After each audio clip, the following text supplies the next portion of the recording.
Come and listen to this tale about a dude named Ted, standing there just looking at the tools in his shed. And then he got to thinking, just looking ain't no fun. Let's pick one up and plug it in and see if it'll run. It did. Pretty good, too. Now old Ted's a happy guy 'cause he's got a pretty wife. Figures if he plays it right, he'll keep that gal for life. That gal, her name is Beverly, and he's her hillbilly. He's sweet on her, she's sweet on him, they're happy as could be. She's Beverly, he's Hillbilly, he's Beverly's Hillbilly. Well, here I am out in my cold garage, listening to Hawaiian music, pretending it's warm. I've got a fire on in the stove, and I'm going to start doing some thinking about how I'm going to make this thing work. You recall I showed you these things. I'm going to decide how I'm going to mount them, how high I want this to be on the slider. I might have to make some changes already, I can see, unless, no, that doesn't get me any closer, does it?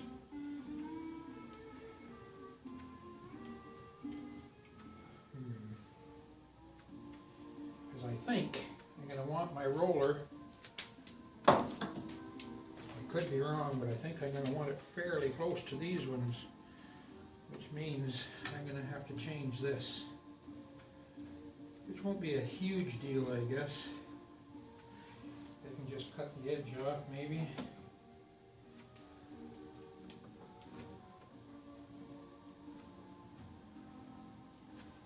I'll have to give that some thought. This is the problem that you run into when you kind of design and build on the fly. And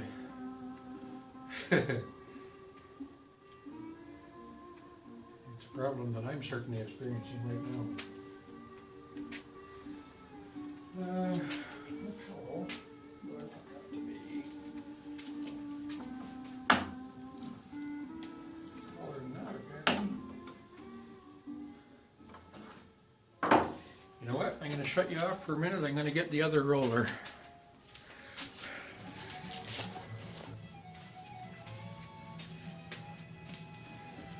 Okay, so I've got my other roller here, and the nice thing about it is that it's mounted on ball bearings. It rolls very easily. It's designed actually for putting at the end of something so that it'll carry the weight. This is its match right here with the metal mount that you just screw into something if you make yourself a little table for it. What I did, I cleaned it up a little bit on the wire brush so that it doesn't have rust on the end and it'll go into the hole that I drilled better. And I set it on top of the stove to get warm, and now I'm warming my hands up. Anyway, so what I've done here, I don't know, can you see that? I took my little red Sharpie and I colored the end of that. I'm going to put a mark in the middle there so that when this slides up and down, can you see that? When this slides in there, it'll clear both sides. And up, well, that's pretty close to the center right there where I just marked it, isn't it? With this. That's a good idea. Boy, I'm glad I thought of that.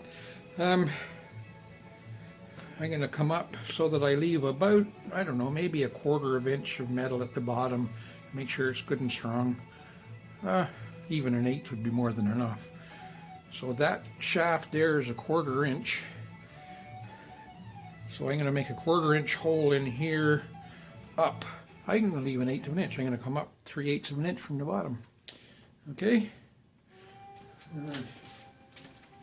I'm going to mark the other one the same way I just did that one.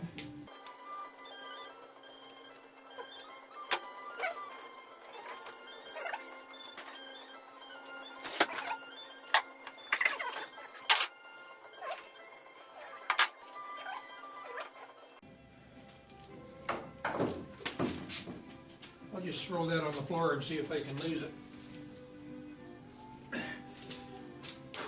Because that'd be the kind of thing I do.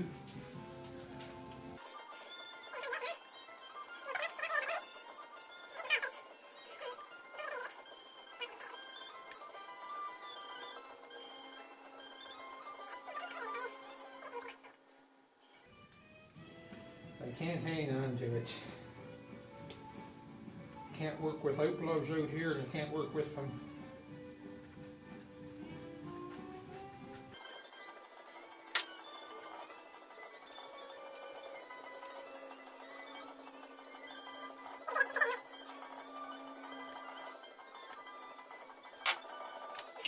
Okay, so I've made a little cross there.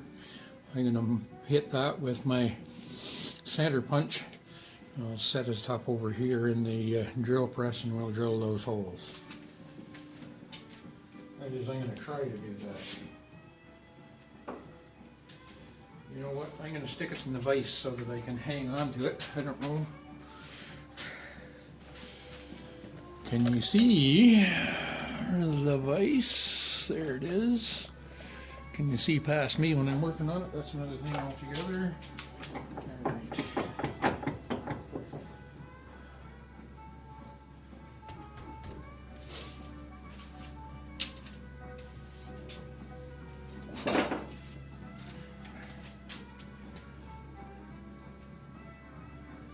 And like I said, this is precision work. I sure hope somebody like Mr. Pete or Tubal Cane or whatever you call him, whatever you want to call him, never watches this. Anyway, now I'm going to set it up in the drill press. I'm going to move you over here.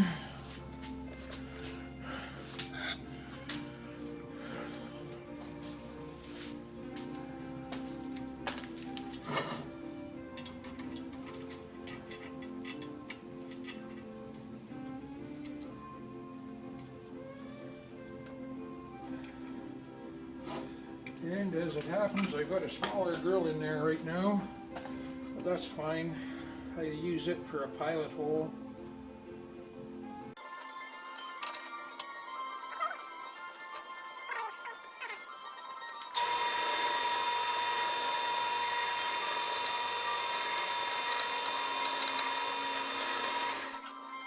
One pilot hole, okay.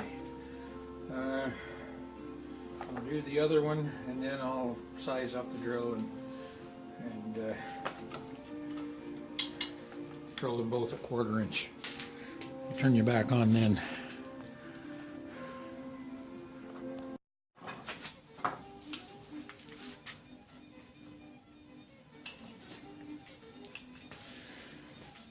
Okay, so I'm going to show you what I did here. It's probably not very scientific. I took my little caliper, which is a real cheapie. It has no gauge on it or anything. But what I can do is I can do this. I put this on the shaft that I want to put the hole for. Take a drill bit and I find one that matches it. It's probably going to wind up being just a little bit tight, but I'd rather start tight than start loose, so you know what I mean.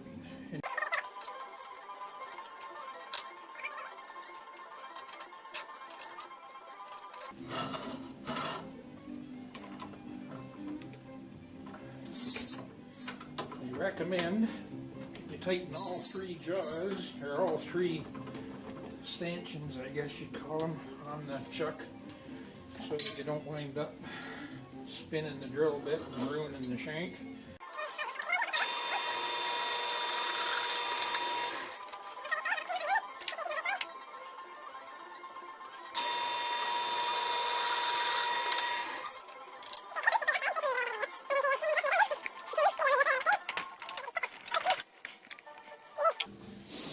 Use the little grinder with the fine wheel on it and just clean the edges of that up so that it's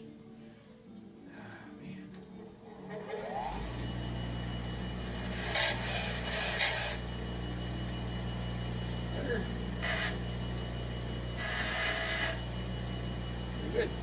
just like that.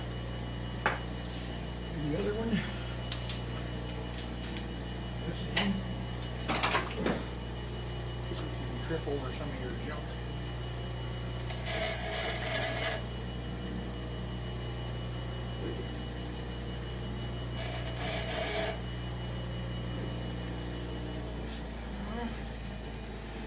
If somebody could explain to me why it is that when your fingers are freezing, they feel like they're on fire.